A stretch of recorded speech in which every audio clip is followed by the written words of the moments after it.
जो ताली बजा रहे थे, जो झूम रहे थे बिहारी जी, उनको जल्दी बुलाए। और कई भाई खड़ी होकर बैठ गई, उल्टी उनकी टिकट बनकर कट जाएगी। मन को वृंदावन लेके गए थे, अब मन को पुनः डाणे गालन में ले आइए। बोलो राधे राधे, जोर से बोलिए। तो महाराज अब भगवान कृष्ण नंद बाबा सभी वृंदावन रहने लगे। देखिए जो भी 56 भोग में जो भी माई घर तक मैं बना कर लाई है, जन दे दियो वो बहुत बढ़िया, जन नहीं दियो वो तो भाई खड़े हो इसने वो 56 भोग पकड़ा दिए। बोलिए बांके बिहारी लाल की जय। इतनी पीछे वहां तक जा रहे हो, आगे बेटा जगह खाली पड़ी है, आड़े बैठ जाओ आके, पीछे जाकर बात करो तो दिखो को नहीं मने। ठीक है, आगे बात करती दिख जाओ फिर मैं टोक दूं। कुर्सी पर जाकर बैठी छोटी छोटी चोरी सगड़ी दिखो, चारा है। आगे आके बैठ जाइए, मेरे को भी सबका मुंह दिखाई देगा, इतनी दूर बैठ के दिख ही नहीं रही हो। भगवान ने इतने सोने सोने मोड़ दिए, दिखने तो चाहिए। बोलो राधे राधे, जोर से बोलिए। देखो इधर जगह पड़ी, खूब जगह पड़ी है, देखो कूलर के पास खाली पड़ी है। पता नहीं राम जाने इस जगह से किसी की दुश्मनी है कि कोई बैठता ही नहीं इधर आके। बोलो राधे राधे। तो महाराज भगवान श्री कृष्ण वृंदावन में अपने सखाओं के साथ छोटे छोटे बछड़े चराने लगे। एक बार कंस का भेजा हुआ बक्कासुर नाम का दैत्य कन्हैया को मारने की इच्छा से बगुल्ले का रूप बना कर आता और वो कन्हैया को निगल जाता। भगवान कृष्ण ने अपने शरीर को गर्म किया जिससे वो बगुला उन्हें उल्टी कर देता। ठाकुर जी ने बगुले का मुंह पकड़ा और दोनों चोंच को पकड़कर बीच से चीर डाला, जिससे बक्कासुर का गोविंदाए नमो नमः हो जाता है। पूतना और बक्कासुर का भाई जिसका नाम था अगासुर, अगासुर कन्हैया को मारने की इच्छा से आता है। ठाकुर जी उस समय गोवर्धन की तलहटी में बछड़े चरा रहे थे, तो अगासुर ने बड़े अजगर का रूप बनाया। इन्हें तमना देखो, तमने तूड़ी को नहीं घेरनी, ट्रैक्टर घेरा तूड़ी सारी गलियां देखो किया गया, तूड़ी है तूड़ी। फिर देखो कि तरह याद आ जाएगी खेता में तूड़ी घेरनी है, ट्रैक्टर आ गया ग्राम। बोलो राधे राधे। तो महाराज अगासुर ने बड़े अजगर का रूप बनाया और मुंह खोल के बैठ गए। अगासुर का खुला मुंह ऐसे लगता जैसे कोई पहाड़ की गुफा हो। ग्वाल बाल कन्हैया से कहने लगी, कन्हैया ये गुफा आज से पहले तो हमने कभी देखी नहीं, चलो गुफा के अंदर चल के देखते।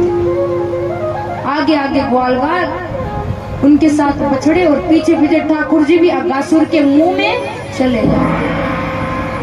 जैसे ही कन्हैया अंदर गए कि अगासुर ने अपना मुंह बंद कर लिया, जिससे सभी बछड़े और ग्वाल बालक निष्प्राण हो जाते, सभी मर जाते। श्री कृष्ण भगवान ने अगासुर के पेट में अपना रूप बढ़ाया। अगासुर की सांस रुक गई, अगासुर के प्राण निकल जाते हैं। भगवान कृष्ण ने ग्वाल बालक और गायों को अपनी नजर से, अपनी दृष्टि से जिंदा किया, सबको बाहर निकाला। अब देखिए, ग्वाल बालकों का एक नियम था। कन्हैया रोज जो लीला करता, अपने घर जाके अपनी माओ को बताते, आज कन्हैया ने ये किया, आज कन्हैया ने ये किया। किंतु जो अगासुर के मरने की बात ग्वाल बालकों ने 1 साल बाद अपने घरों में बताई, यानी 1 साल तक ग्वाल बालक गायब थे। जब भगवान ने अगासुर को मार दिया तो बालक कहने लगे, लाला बड़ी तेज भूख लगी है। तो सारे यमुना जी के पुलिन पर भोजन करने बैठे। ब्रह्मा इत्यादि देवता आकाश में खड़े देख रहे। अब बीच में कन्हैया बैठे, अगल बगल में ग्वाल बालक। अब भगवान भोजन कर रहे और ग्वाल बालकों का नियम था, जो भी घर से लेके आते कन्हैया को खिलाते। उन्हीं ग्वाल बालकों में एक सांडिल्य मुनि का पुत्र, जिसका नाम था मधुमंगल। क्या नाम था? मधुमंगल। कन्हैया ने कहा, मधुमंगल तू रोज खाता, तू मुझे कभी अपने घर का नहीं खिलाता। आज मधुमंगल घर से गरीब था, घर में कुछ और था नहीं, वो खट्टी छाछ लेके आ। मधुमंगल ने देखा कोई जलेबी कन्हैया को खिला रहा, कोई रसगुल्ला दे रहा, कोई समोसा दे रहा। मन ही मन सोचने लगा, क्या मैं खट्टी छाछ पिलाऊंगा? ऐसा करता हूँ, ये खट्टी छाछ मैं पी जाता हूँ, कल लाला को बढ़िया मिठाई खिलाऊंगा। अब मधुमंगल उतावली में जल्दी जल्दी छाछ पीने लगा। कन्हैया आवाज लगाता है, मधुमंगल छाछ हमें भी पीनी है। मधुमंगल ने सोचा कन्हैया मटकी छीनेगा, सो जल्दी से छाछ पी। उतावली में छाछ मुंह पे लग गई। ठाकुर जी पास आके देखते मटकी में छाछ नहीं है, तो मधुमंगल के मुंह पे जो छाछ लगी थी वो चाटने लगती, यानी मधुमंगल का मुंह चाटने लगते। ब्रह्मा जी देख रहे। ब्रह्मा जी के मन में आया, अभी अभी अगासुर को पर ये भगवान कैसे हो सकता? भगवान है तो ऐसे बच्चों का मुंह क्यों चाट रहा है? तेने ब्रह्म हृदय आदि कवये मुह्यन्ति यत् सूर्य तेजो वारी मृदाम यथा विनिमयो यत्र त्रिशर्गो वृषभ। यानी जिस भगवान के विषय में बड़े बड़े विद्वान मोहित हो जाते हैं। लोग कहते हैं ना भगवान है कि नहीं, तर्क करते हैं, कुतर्क करते हैं। अरे हम और आप लोगों की छोड़िए, खुद ब्रह्मा इंद्र ये खुद चक्कर में पड़ जाते हैं, खुद भगवान की माया से मोहित होकर बोल जाते हैं भगवान है क्या। आज ब्रह्मा से गलती हो गई। ब्रह्मा सोचने लगा परीक्षा तो लूं, ये भगवान है या नहीं। तो जितने भी ग्वाल, जितने भी बछड़े थे, सबको उठाकर ब्रह्मा जी ब्रह्मलोक ले गए।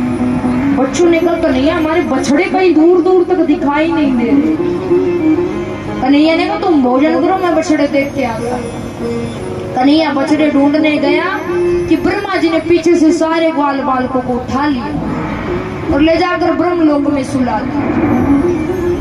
भगवान देखे ना बछड़े मिले, आकर वापस देखे तो ग्वाल बाल भी गायब। समझ गए ये सफेद दाढ़ी वाला मेरे पीछे लगा है, ब्रह्मा की करतूत है। भगवान ने अगर चाहते तो ब्रह्मलोक से उन बछड़ों को, बालकों को ला सकते, परंतु भगवान ब्रह्मा को दिखाना चाहते। तुम्हें सृष्टि करने का काम मैंने ही सौंपा था, तू जो सृष्टि कर सकता वो मैं भी कर सकता। आज भगवान ने जितने ग्वाल बालक थे, जितने बछड़े थे, खुद उतने ही रूपों में स्वयं बन जाते। और नित्य प्रति की भांति जो ग्वाल बालक अपने बछड़ों के साथ अपने घर जाता था, वैसे ही रोज घरों में जाते। 1 साल तक ये लीला चलती रही। किसी भी गोपी को पता नहीं लगा कि हमारा बालक नहीं, कन्हैया ही हमारे बालक के रूप में, किसी को भी पता नहीं लगा।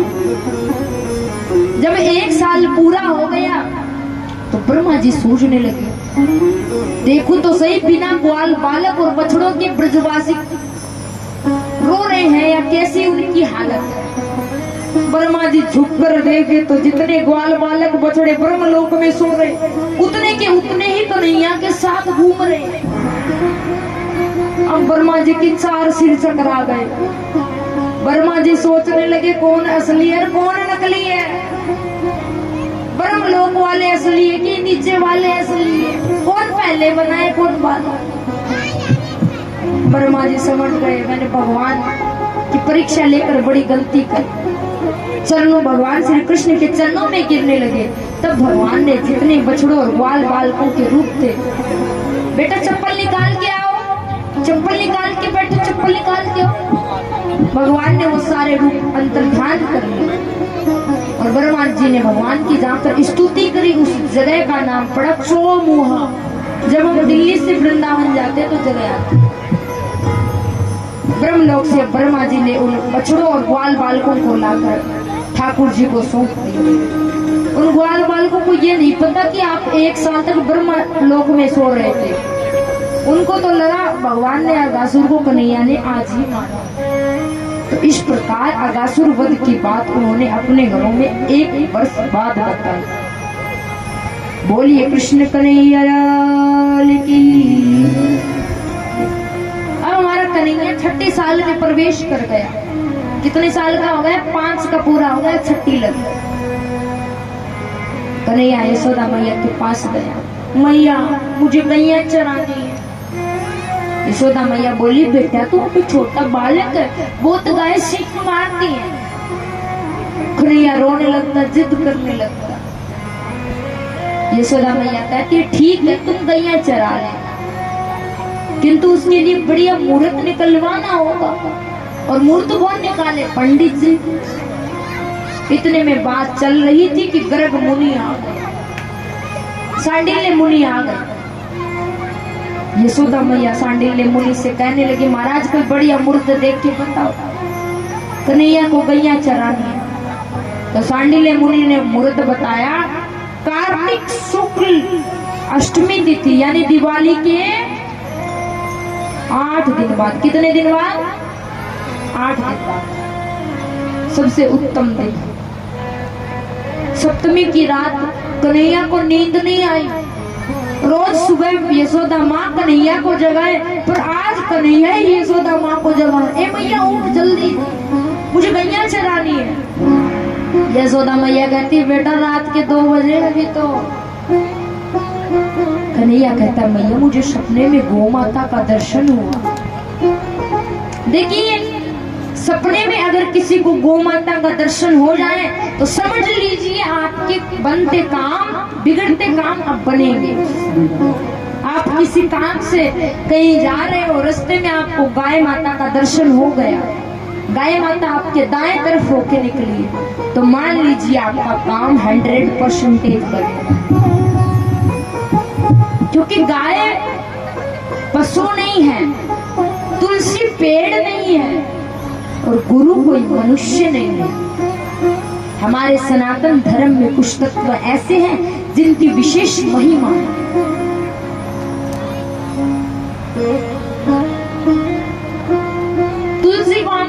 तुलसी जी की पूजा करते हैं ना, कौन कौन करता? किसके घर में तुलसी?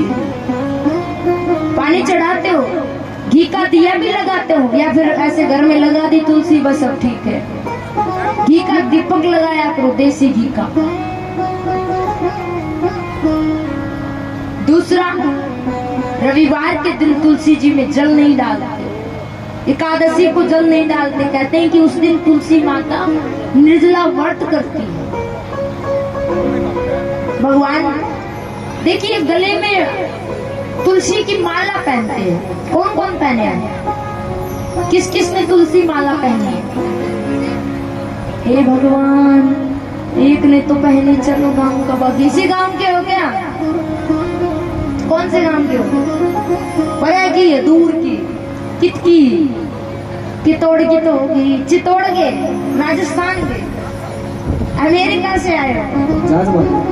डाणी कान बात होता है। देखिए हमारे यहाँ पे कथा में डाणी कारण की नहीं, डाणी खान बहादुर से भी बड़ी माताएं आती है, बंगाल के पास से आती हैं। अच्छा बंगाल के पास से कौन कौन आए? याद उठाओ जो बंगाल के पास से आई है। आज तो कई आ रखी और दानी खान बहादुर से बाडो पट्टी से कौन कौन आई है? बाडा वाली तो न्यारी कौन है?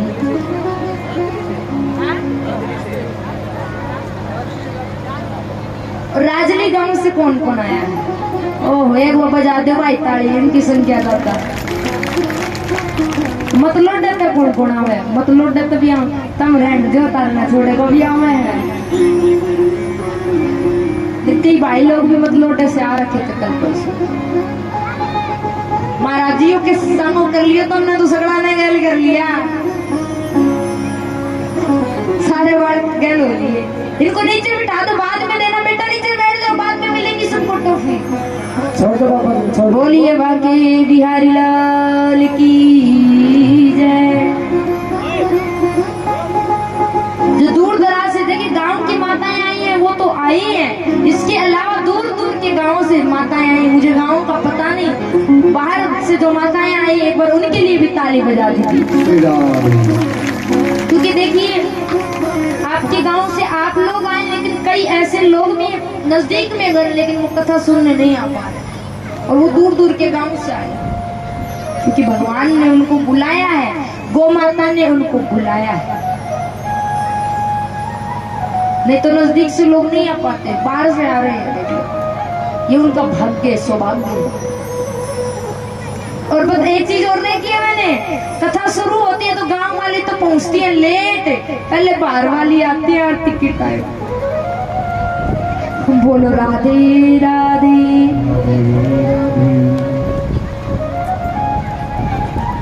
तो महाराज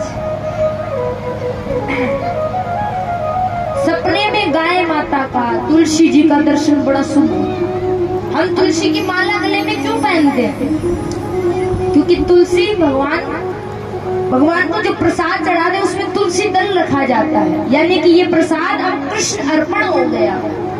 उसी प्रकार गले में तुलसी माला पहनने का मतलब ये है कि ये शरीर अब भोग के लिए नहीं, ये शरीर अब भगवान को अर्पण हो गया, कृष्णार्पण हो गया।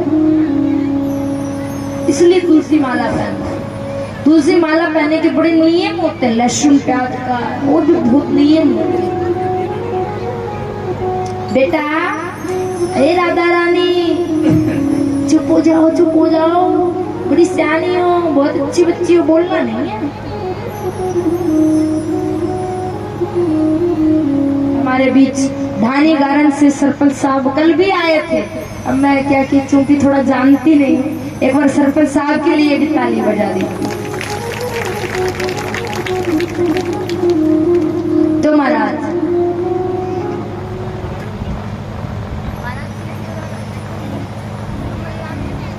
हमारे बीच पधारे हुए पूज्य महाराज श्री जी कमलनाथ जी महाराज, जिनको काम है उनको जाना है, आइए महाराज श्री जी का। फौजी साहब, नथुराम फौजी एंड फौजी दोनों गुरुजनों को सम्मानित करेंगे। कृपया मंच पर पहुंचिए।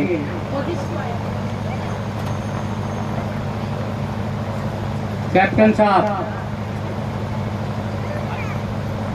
सरपंच साहब पहुंचे हैं मंच पर।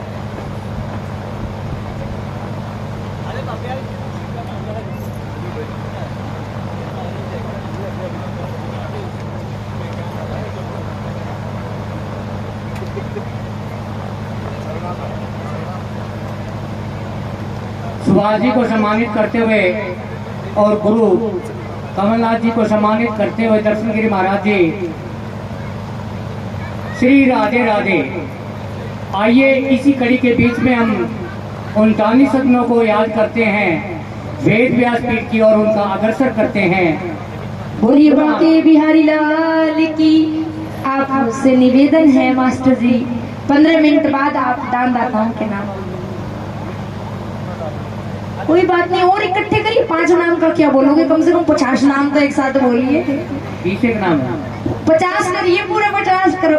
अब जिन्होंने दान नहीं दिया वो भी वहां जाकर काउंटर पर 50 हो जाएंगे, आप चिंता मत करो। लास्ट तक पूरे 50 बोलना तो एक साथ। बोलिए बाकी बिहारी लाल की।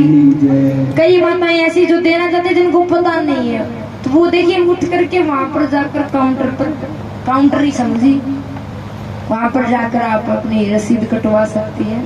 हमारे मास्टर जी लास्ट में 50 नाम बोलने वाले हैं। बोलिए वाके बिहारी लाल की।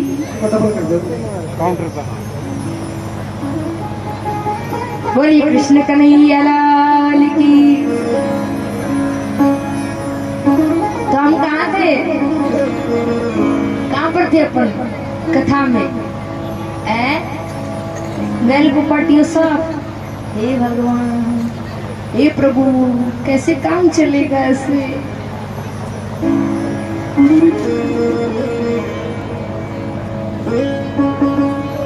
हम थे कि सपने में गाय का दर्शन होना बड़ा शुभ है, क्योंकि गाय पशु नहीं, गाय माँ है। गुरु मनुष्य नहीं, गुरु परम तत्व का नाम है। हमारे सनातन धर्म में गौ माता को माँ का दर्जा दिया है। बताया कि उनके शरीर में 33 कोटि देवता वास करते हैं। अगर मान लीजिए किसी के घर के आंगन में गौ माता बंदी है, कई लोग कहते जी हमारा तो करवा रखो है, हमारे घर तो टूनो करा रखो है, भूतड़ा है, प्रीत है। मेरी बात ध्यान से सुनिए, जिस घर के आंगन में खड़ी होकर गाय माता रमाती है, उस घर के वास्तु दोष, पितृ दोष, भूत प्रेत सब दूर हो जाता है। दूसरा, गाय माता के मूत्र में गंगा जी और गोबर में लक्ष्मी जी का वास होता है। अभी तो पुराने लोग बड़े समझदार थे, पूरे घर में गाय माता के गोबर से लेपन करते थे। एक बात बताइए, दुनिया में गौ माता को छोड़कर बताइए किसी का भी मूत्र उपयोगी है क्या? किसी का मूत्र काम में नहीं आता। आप भले ही नीरे रसगुल्ले बर्फी खाइए, फिर भी उसमें बदबू आएगी। और गाय माता रूखा सूखा सड़ा गला खाएगी, लेकिन फिर भी उसका मूत्र उपयोगी। अमेरिका में हमारे देश के वैज्ञानिक तो मानते, लेकिन अमेरिका में भी पीछे रिसर्च हुआ है कि गौमूत्र से कैंसर जैसी भयंकर 48 बीमारियां ठीक हुई। आपको पता, गाय की पूंछ में हनुमान जी महाराज का वास होता है। किसी को नजर लग जाए तो गाय की पूंछ 7 बार घुमाओ, नजर दो। गोमूत्र हमारे देखिए, घर में अगर गंगा जल नहीं है तो पंडित जी क्या कहेंगे? गोमूत्र ले आइए, और गोमूत्र छिड़क कर शुद्धि करते हैं या नहीं? बताइए, करते हैं। तो सोचिए, जिस घर के आंगन में रोज गोमूत्र हो तो वो आंगन कितना शुद्ध होगा। आपको पता है, गौशाला में जो आदमी सोता उसको कभी जिंदगी में टिब्बी का रोग नहीं होता। कहीं न लाकर टिब्बी होने लगी तो गौशाला में आके सोने लगे। किसी को बीपी की दिक्कत है, सुबह सुबह रोज गौशाला में आकर 5 मिनट गायों को अपने हाथ से गाय की पीठ सहलाइए, आपकी बीपी सही रहने लग जाएगी। किसी के कहते कान में बड़ी दिक्कत होती है तो छोटी बच्चिया की गोमूत्र की 1 बूंद डाल लीजिए। किसी के पांव ज्यादा कटे फटे दवाइयों से भी ठीक नहीं होते, तो बताते हैं कि अगर गोमूत्र की मालिश कर ली जाए तो कटे फटे पांव ठीक हो जाते हैं। आजकल बाल झड़ने की समस्या सबसे बड़ी है, रूसी लग जाती है, बाल झड़ते हैं। तो कहते हैं थोड़े पानी में गोमूत्र मिलाकर के उसकी मालिश करिए, जिससे झड़ते बाल कम हो जाए। और तो और आपको पता है, जिस वंश में भगवान राम का अवतार हुआ, रघुवंश, महाराज रघु की कोई संतान नहीं थी, उन्होंने गाय माता की सेवा करी, जिसके परिणाम स्वरूप महाराज रघु के महाराज आज हुए। और उसी प्रतापी वंश में प्रभु श्री राम ने अवतार धारण किया। हम अपने घरों में एक एक गाय भी नहीं रख सकते, सारी जिम्मेवारी, सारी ड्यूटी महाराज जी की नहीं है। गौशाला बना ली हो जाएगा। भैंस देखिए जो रखते हैं अपने घरों में, आप भैंस किस किस के घर में है, तो आप एक एक गौ माता भी रख सकते हैं। अच्छा गाय किस किस के घर में? ऊपर हाथ उठाओ जिनके घर में गाय है। अब आधे हाथ नीचे हो जाएंगे। देसी कुबड़ वाली गाय की बात है। देसी गौ माता किसके घर में? ये बिलाती राठी ये तो भैंस जैसी है महाराज। 1 2 3 4 हाथ उठे, बाकी सारे नीचे हो गए। और महाराज जी बेचारे समझाते समझाते थक जाते। देसी गाय ला, ये फर्क है देसी विदेशी में। लेकिन हम नहीं समझेंगे तो फिर हमारा क्या हो सकता है। ये देसी गाय की बात आपको पता है। देसी गाय माता का जो दूध होता है, दूध वो बड़ा फुर्तीला होता है और भैंस का दूध आलसी होता है। आप मेरी बात मानोगे नहीं? आप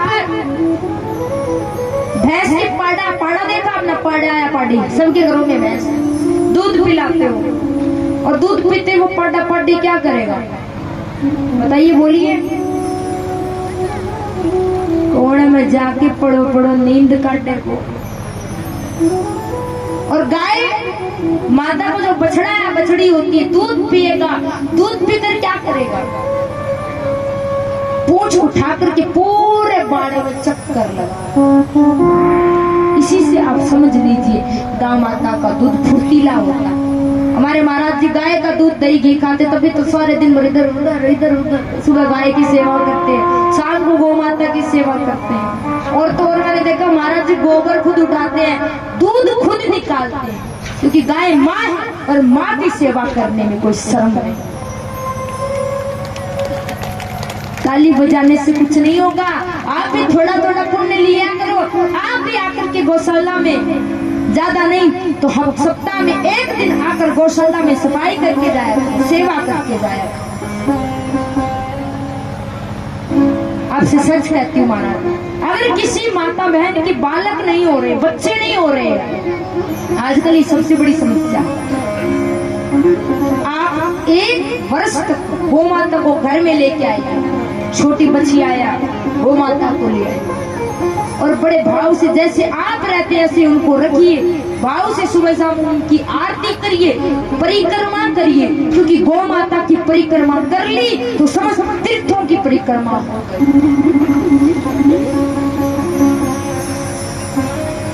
जो 1 साल तक गौ माता की सेवा कर लेगा उसकी गौ माता अवश्य गोद भरेगी। ये मेरी बात आप लिख लें। किंतु भाव होना चाहिए, ये नहीं ठीक है पशुमान बांध करके कोने में बांध दिया, उससे कल्याण नहीं होगा। फिर कहोगे महाराज मैं तो घोड़ा गाय बांध दी, हमारा तो फायदा ही नहीं। ऐसे फायदा नहीं होगा भाव के साथ, क्योंकि बोले अगर भाव है तो पत्थर में भी भगवान, और भाव बिना भगवान का बनाया इंसान भी पत्थर। बोलना पड़ेगा महाराज राधे राधे, जोर से बोलना पड़ेगा।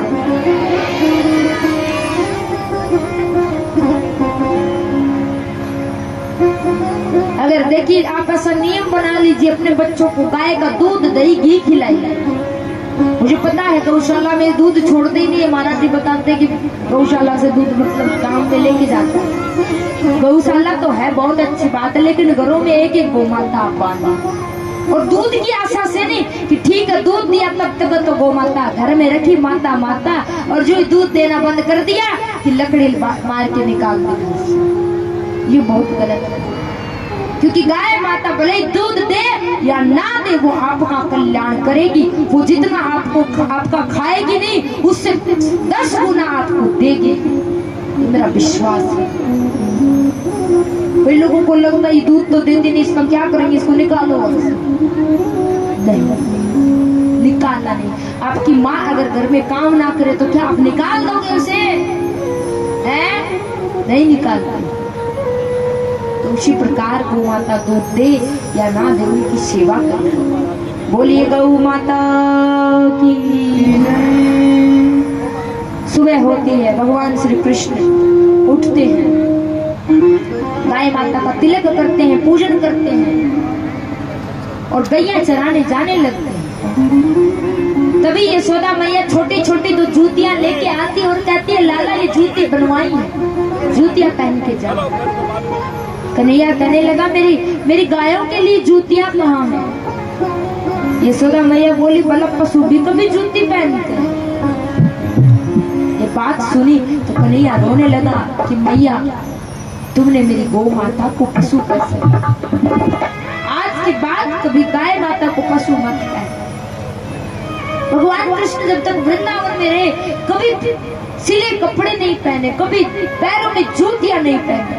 सोचिए जिन गौ माता की श्री कृष्ण भगवान ने नंगे पैर सेवा करी, आज उस गौ माता की क्या हालत है, और उस हालत के हम सभी जिम्मेवार हैं।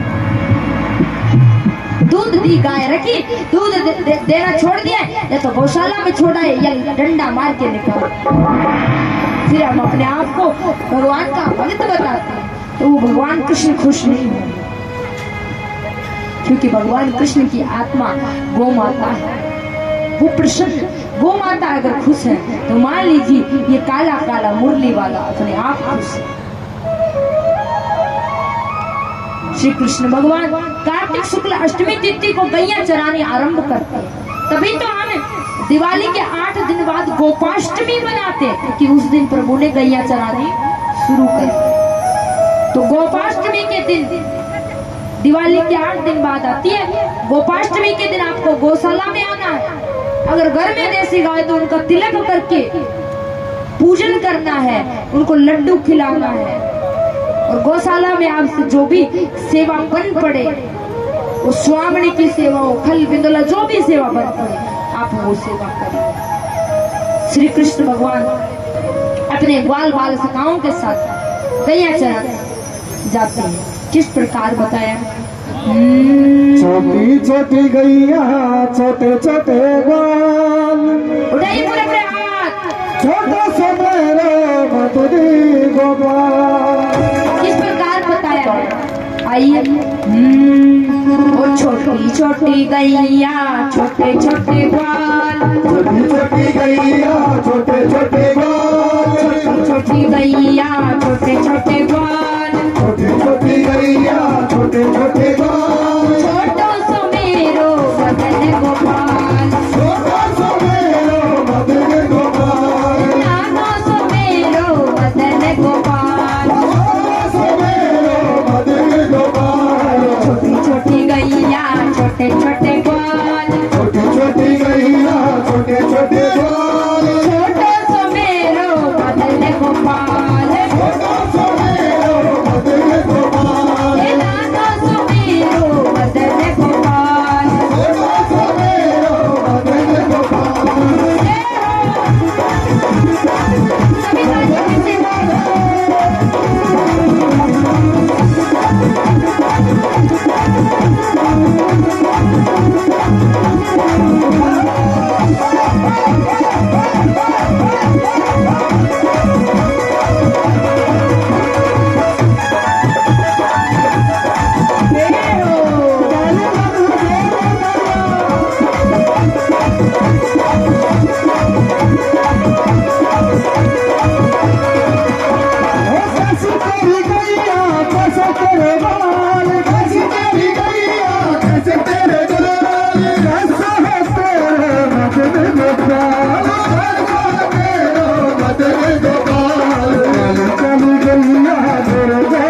मैया मैया की जय हो।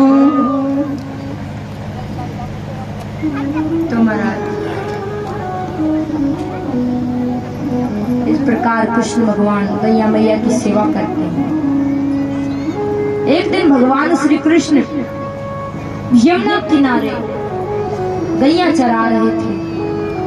तभी गायों ने, जेठ का महीना था, यमुना जी का जहरीला जल पी लिया, जिससे गाय माता मूर्छित हो जाती है। ठाकुर जी ने अपनी दृष्टि से जिंदा किया और भगवान ने सोचा कि यहाँ रहने वाले कालिया नाग ने यमुना जी को दूषित कर रखा है, तो कालिया नाग को वहां से निकालने की इच्छा से भगवान कृष्ण अपने सखाओं के साथ खेलने लगते हैं। जैसे हमारे गांव में भी छोटे बच्चे बल्ला गिल्ली खेलते हैं ना, ठाकुर जी भी खेल रहे थे। जब कन्हैया की बारी आई तो इतनी जोर से गेंद मारी कि गेंद सीधी जाकर के कालिया हर्द में गिरती। वो गेंद श्री दामा की थी। श्री दामा रोने लगा, कन्हैया मैं गरीब हूँ, मेरी माँ ने मुश्किल से एक गेंद ला कर दी, मुझे मेरी गेंद चाहिए। कन्हैया ने कमर पे फेंटा बांधा, मुरली बगल में दबाई और कदम के पेड़ पर चढ़ करके यमुना जी में छिला। महाराज देखिए, यमुना जी का कालिया हर्द का पानी इतना जहरीला था, अगर कोई ऊपर से भी पक्षी उड़े तो झुलस कर कालिया हर्द में गिर जाए। कालिया नाग ने देखा कि एक नन्हा सा सुकुमार बालक कालिया हर्द में आ गया। कन्हैया को देखकर कालिया नाग का क्रोध बढ़ जाता है और कालिया नाग श्री कृष्ण भगवान को अपने नाग पास में बांध लेता है। नाग का पास बड़ा खतरनाक होता है महाराज। उधर जैसे ही कालिया नाग ने कन्हैया को नाग पास में बांधा कि गाय रमाने लगी, गोकुल वृंदावन में अनेक उत्पात होने लगे। यशोदा मैया नंद बाबा घबरा गए कि आज पता नहीं क्या होने वाला। आज हमारा कन्हैया बिना बलराम के ही गैया चराने गया था। सारे ब्रजवासी कन्हैया को ढूंढते हुए कालिया हर्द के पास आते हैं। जैसे यशोदा मैया नंद बाबा ने देखा कन्हैया को कालिया नाग ने जकड़ रखा, यमुना में कूदने लगे। बलराम जी ने उनको समझा कर रोका। उधर ठाकुर जी ने सोचा सब ब्रजवासी परेशान हो रहे हैं, तो अवसर पाकर के कन्हैया कालिया नाग के सिर के ऊपर आ जाता है। अब देखिए, कालिया नाग के 101 फण थे। कितने फण थे? 101। कालिया नाग जिस भी किसी फण को ना झुकाए, ठाकुर जी उसके फण के ऊपर चढ़ करके नृत्य करने लगे, नाचने लगे। कालिया नाग के मुख से खून की उल्टियां होने लगी, वो बेहोश होने वाला था। तब कालिया नाग की पत्नियां भगवान की प्रार्थना करती हैं। तब ठाकुर जी ने कृपा कर कालिया नाग को छोड़ दिया। जो ही कालिया नाग को होश आया, भगवान से हाथ जोड़ के कहने लगा, प्रभु ये बताइए संसार किसने बनाया? कन्हैया ने कहा मैंने। बोला सांप किसने बनाए? बोला मैंने। बोला सांपों में जहर किसने दिया? बोला मैंने। बोला सांपों का क्रोधी स्वभाव किसने दिया? कन्हैया ने कहा मैंने। बोला प्रभु सब कुछ जब आपने किया है तो इसमें मेरा क्या दोष है?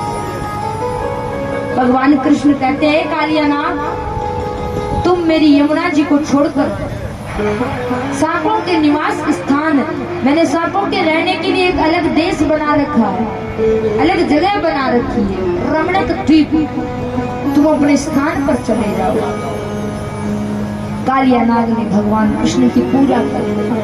कहने लगा प्रभु मैं अगर यहाँ से बाहर निकलूंगा तो आपका वाहन गरुड़ मुझे मार डालेगा। देखिए सांपों की माँ का नाम था कद्रू। सांपों की माँ का क्या नाम है? कद्रू। और गरुड़ जी की माँ का नाम है विंता। दोनों में आपस में बड़ी दुश्मनी थी और कद्रू ने विंता को कई वर्षों तक दासी बना के रखा।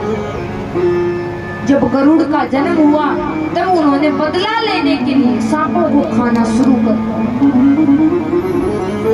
सांपों की प्रजाति खत्म होने लगी। बचे खुचे सांप ब्रह्मा जी की शरण में गए। तब ब्रह्मा जी ने नियम बनाया कि हर अमावस्या को एक सांप गरुड़ जी के पास जाए। सब सांप नियम का पालन करने लगे। जब काली नाग की बारी आई तो वो जाने से मना कर देता और सांपों ने अन्य सांप की व्यवस्था करी। कालिया नाग उनको भी खा जाता। गरुड़ जी को जब पता लगता है तो कालिया नाग को दंड देने के लिए दो। कालिया नाग भागकर अपने प्राण बचाने के लिए रमणक द्वीप से कालिया हर्द में आ जाता है, क्योंकि कालिया हर्द में गरुड़ नहीं आ सकता। सोबरी ऋषि का वहां आश्रम था। गरुड़ जी वहां पर आते मछलियां खा करके उनकी हड्डियां सोबरी मुनि के आश्रम में फेंक देते।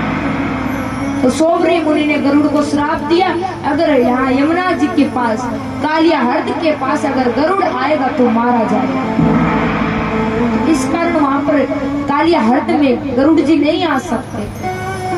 इस कारण कालिया नाग अपने प्राण बचाने के लिए कालिया हर्द में रहता है। भगवान कृष्ण कहने लगे, अब तुम्हें मेरा वाहन गरुड़ कुछ नहीं कहेगा, क्योंकि तेरे सिर पर मेरे चरणों के चिन्ह हो गए। कालिया नाग अपने परिवार के साथ वहां से रमणक द्वीप की यात्रा करता है। इस प्रकार श्री कृष्ण भगवान ने कालिया नाग का मर्दन किया। अब देखिए, भगवान कृष्ण यमुना जी से बाहर आते हैं। तब तक बहुत रात हो चुकी थी। सभी वही यमुना किनारे सो जाते हैं। रात के समय यमुना वहां पर वन में आग लग जाती है। भगवान कृष्ण ने कहा, सब अपनी आंखें बंद कर लो। सबने आंख बंद कर ली और ठाकुर जी उस अग्नि का पान कर जाते हैं, पी जाते हैं। बोलिए बाकी बिहारी लाल की। अब यहाँ से आगे वेणु गीत का वर्णन है। बरहा पीड़म नटवर वपू कर्णयो कर्णिकारम बिभ्रद्वासः कनक कपीसम वैजयन्तीं च मालां रन्ध्रान् वेणोरधर सुदया पूरयन् गोपवृन्दै वृन्दारण्यमसौ पदरमणम् प्राविशद गीत कीर्ति। यहाँ पर बताया कि भगवान श्री कृष्ण बरहा पीड़म नटवर वपु कर्णियो कर्णिकारम बिभ्रद्वासः कनक कपीसम वैजयन्तीं च माला रन्ध्रान् वेणो रदर सुदया पूरयन् गोप वृन्दै वृन्दारण्यम सौपदरमणम प्राविशद गीत कि भगवान कृष्ण अपने सिर पर मोर का पंख धारण करते हैं। मोर पंख धारण क्यों करते हैं? क्योंकि मोर निष्काम का प्रतीक होता है, इसलिए श्री कृष्ण भगवान मोर पंख सिर पर धारण करते हैं। और भगवान का एक नाम है नटवर। क्या नाम है? नटवर। देखिए, भगवान कृष्ण कान में कनेर का फूल लगाते। एक कान में कनेर का फूल लगाते। मानो भगवान कनेर का फूल इसलिए लगाते थे, वो गोपियों को ये बताते थे, आज मैं इस दिशा में गैया चराने जा रहा हूँ। भगवान श्री कृष्ण अपने शरीर पर पीला पीताम्बर पहनते हैं, गले में वैजयंती माला पहनते हैं और होठों पर बांसुरी बजाते हुए वृंदावन की धरती पर गैया चराते हैं।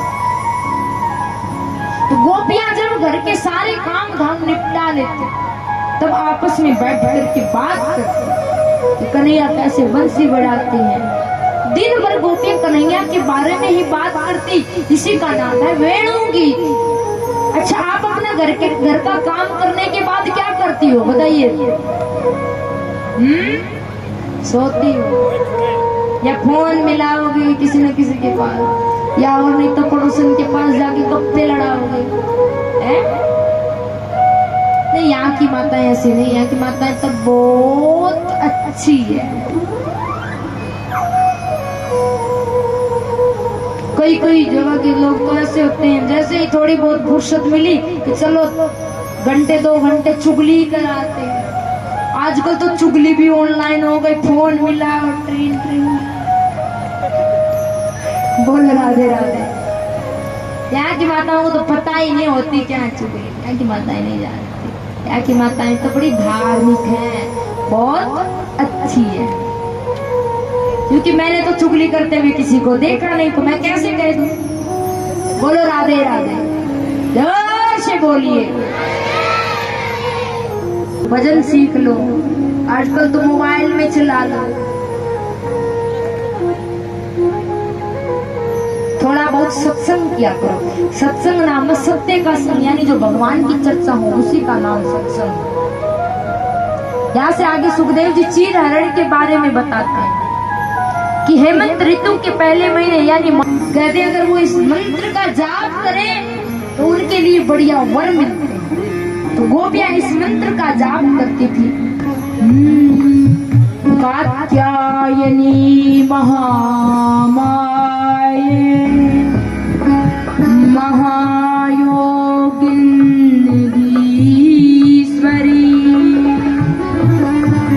नंद गोपसुतम। ऐसी कृपा करो, नंद जी का लाडला ही हमारा पति। एक दिन गोपियां ब्रह्म मुहूर्त में यमुना जी में स्नान कर रहे, कपड़ों को तट पर रख दिया। जैसे यमुना जी के अंदर गोपियां गई कि कन्हैया सखाओं के साथ आता है और गोपियों के कपड़े पहले तो सोचा कोई बंदर ले गया होगा, ऊपर नजर जाती, अरे वो तो कन्हैया है, तो नंद जी का छोरा ही बंदर बना बैठा है। गोपिया कहती देख लाला हमारे कपड़े दे दे, नहीं तो नंद बाबा से शिकायत करेंगे। कन्हैया कहते हैं कि तुम यहाँ पर आकर के अपने कपड़े ले लो। गोपिया बोले हम नग्न हैं, हम बाहर नहीं आ सकते, क्योंकि जिस समय हम अंदर गई थी तब तुम नहीं थे यहाँ पर और अब तुम यहाँ हो। भगवान कहने लगे यही तो तुम्हारी भूल है। अरे मैं तो उस समय भी था, अब भी हूँ, मैं तो हर वक्त रहता हूँ। गोपियों, तुमने कात्यायनी माँ की आराधना कर, कि तुम इसमें एक गलती कर दी, क्योंकि तुम रोज नग्न होकर के यमुना जी में स्नान करती थी, नहाती थी, जिससे जल के देवता वरुण और माता यमुना का अपराध हुआ। कभी भी नग्न होकर के स्नान नहीं करना चाहिए। ठाकुर जी ने कहा तुम वरुण देव और यमुना जी से माफी मांगो। गोपियों को भूल का पछतावा होता है, वो बाहर आते हैं, कपड़े लेते हैं। श्री कृष्ण भगवान ने गोपियों से कहा मैं तुम्हारे हृदय की अभिलाषा जानता हूँ, आने वाली सत्य पूर्णिमा की रात्रि तुम मेरे साथ विहार करोगे। इस प्रकार भगवान गोपियों की भूल ठीक करवाते। यहाँ से आगे आज का मुख्य प्रसंग गोवर्धन की कथा आरंभ होती है। देखिए, गोवर्धन की कथा आरंभ होने से पहले आपको कल के बारे में सूचना दे दूं। देखिए, कल की कथा में कल जल्दी आना आपको समय से, क्योंकि परसों कथा कहने का समय नहीं बचेगा, मात्र मेरे पास 1-1.5 घंटा रहेगा, क्योंकि परसों आपको फिर भंडारा जीवने की जल्दी रहेगी। परसों महाराज जी कथा का समय क्या रहेगा? 9 से।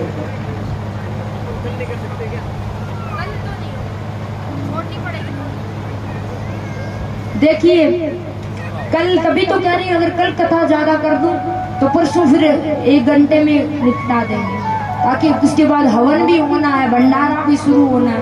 तो आप कितने बजे चाहते हो कि भंडारा शुरू हो जाए? जिमण वाला काम कितना बजे शुरू होना चाहिए? सवेरे चाहिए।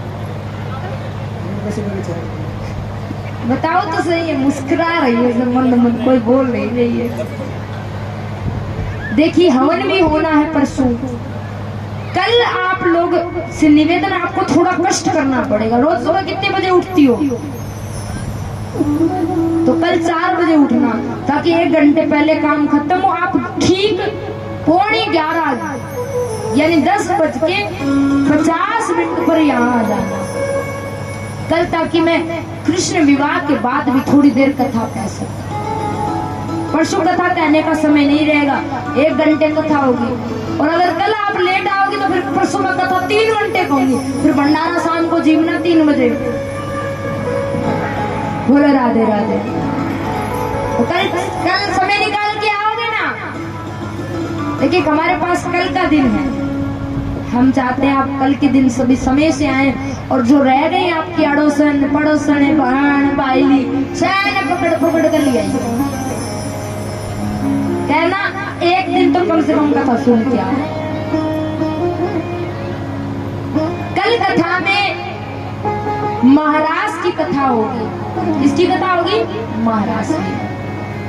जब महाराज की झांकी में गांव की जो भी छोटी बड़ी लड़कियां हैं, अगर वो भाग लेना चाहती हैं तो कथा के बाद वो मेरे से मिल ले, या फिर कल तैयार हो के आ जाए, क्योंकि महाराज की झांकी होगी, उसमें गोपियां बन सकती हैं, सबको गोपियों को नाचना है। तो जो महाराज की झांकी में जो बच्चियां शामिल होना चाहती हैं, क्योंकि ये कथा बार बार नहीं होती, तो मेरा निवेदन है जो छोटी बड़ी लड़कियां बैठी हैं सभी भाग में, क्योंकि ब्याह शादी में तो बहुत नाचते हो, कथा कीर्तन में भी नाचना चाहिए। तो कल महाराज में कौन कौन हिस्सा लेंगे? हाथ उठाइए। मोटी माई गोर लगवा दो, तब तक बार बार थोड़ी कहना पड़ेगा। कौन कौन हिस्सा लेंगी कल? इतनी छोरियां बैठी हैं, बस ये हिस्सा लेंगे। छोटी छोटी बड़ी बड़ी वाली तो बड़ी बात शादी में नाचती है। डीजे चाहिए, अरे डीजे ही बजवाएंगे कल, डीजे पे ही नाचना है। कल तैयार होके आए, जो भी हिस्सा देख रही है इधर उधर, मेरे पास वाले बैठा है तो भाई उधर कोई बात नहीं, आप घर जाकर बात कर लेना सबसे शांति से। कल तैयार होके आ जाना। बोलिए बाकी बिहारी लाल। महाराज में जिसको भाग लेना है वो 11 बजे यहाँ पर आ जाए, और जिसको झांकी देखनी है वो भी 11 बजे आ जाए। कल कथा के छठवें दिन क्या होता है? भगवान कृष्ण का ब्याह होता है। क्या होता है? ब्याह। तो किसी की शादी, अब तो ब्याह का सीजन चल रहा है हमारे यहाँ, तो किसी की शादी में जाते तो सज धज के जाते हो ना। कल सभी सुंदर सुंदर कपड़े पहन के आना, लाल कपड़े तो लाल कपड़े पहन आना। किसी के पास शादी का जोड़ा बरी रखी है तो वही पहन आना। सज धज के आना, सबको, भाइयों को भी माइयों को सज धज के आना है। और कल कृष्ण भगवान रुक्मणी जी का विवाह करेंगे और सबको बढ़ चढ़ के कन्यादान करना है। देखिए कृष्ण विवाह में जो कन्यादान आता है, जो सूट साड़ी बर्तन या सोना चांदी के कुछ हीरे जवाहरात के कुछ लेके आना चाहते, कुछ भी हम कुछ नहीं रखते। जो कन्यादान में पैसे आते वो सब हम गरीब लड़कियों की शादी में देते हैं। तो आपसे निवेदन है, आप सभी कन्यादान में कुछ ना कुछ लेकर के अवश्य आए। पर एक निवेदन और है, हम भी उन कपड़ों को हम पहनते नहीं, हम आगे हमारे आश्रम में बड़ा बड़ा, और इस बार तो महाराज जी को ही दे के जाएंगे, गरीब बेटियों की शादी में देंगे। तो सभी बढ़िया बढ़िया कपड़े लेके आए। भले ही अगर बढ़िया ना हो तो लाना मत, कहीं ऐसे ऐसे ले आते जो कहीं नहीं चलते, क्योंकि किसी की शादी में अगर आपका पुण्य पहुंचे, हम बेचते नहीं है, हम पहनते नहीं, हम बाबा लोग, हम क्या करेंगे उनका। हम ऐसी लड़कियां जिनके माँ बाप नहीं है, ऐसी लड़कियों की शादी में वो सामान देते, सूट साड़ी। अगर आप देना चाहते हैं तो कल रुक्मणी जी के कन्यादान में लेकर के आए।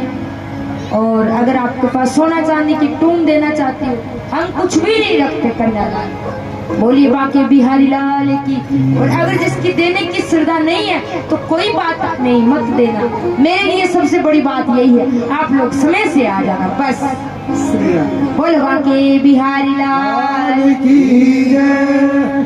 आपके क्षेत्र में अगर कोई गरीब लड़की का विवाह हो तो या तो हमें सूचना करें या हमारे महाराज श्री जी को सूचना करें, क्योंकि हमारे महाराज जी भी ऐसे समाज हित के कार्य करते रहते हैं। महाराज जी तो सामाजिक, राजनीतिक, धार्मिक सारे क्षेत्रों में। बोलो बाके बिहारी लाल की। तो कल समय से आप लोग आइएगा। कै बजे आओगा है? ऐसा ना हो कि प्रसाद बंटने के टाइम पे आओ। कल आप लोग 10:50 नहीं तो 55 पे आ जाइए। मैं आ जाऊंगी, मैं देखती हूँ कल मेरी बात कौन कौन मानता। पर क्या कि 11 बजे कथा शुरू हो जाए तो 3 बजे यानी 4 घंटे तक कथा हो जाए, तो आपका नाचना कूदना भी हो जाएगा, क्योंकि कल ब्याह है, थोड़ा नाचना झूमना भी। बोलो राधे राधे, जोर से बोलो। आइए हम गोवर्धन कथा की तरफ चलते हैं। भूल पड़ गई दीपक, अब तो 56 भोग को बात की अभी। हमारे सामने श्री गोवर्धन महाराज आए हैं, अब उनको 56 भोग भी लगाएंगे। आइए एक बार दान दाताओं के नाम मास्टर जी 50 नाम ले आए हैं। श्री राधे राधे। राधे राधे। आइए दानी सज्जनों के बारे में मंथन करते हुए उनको मंच पर ला रहे हैं। 50 रुपये गुप्त दान महाकल्याण, 100 रुपये वासुदेव शर्मा जी, 500 रुपये राजवीर स्नोब श्री पिरसाला राम जी।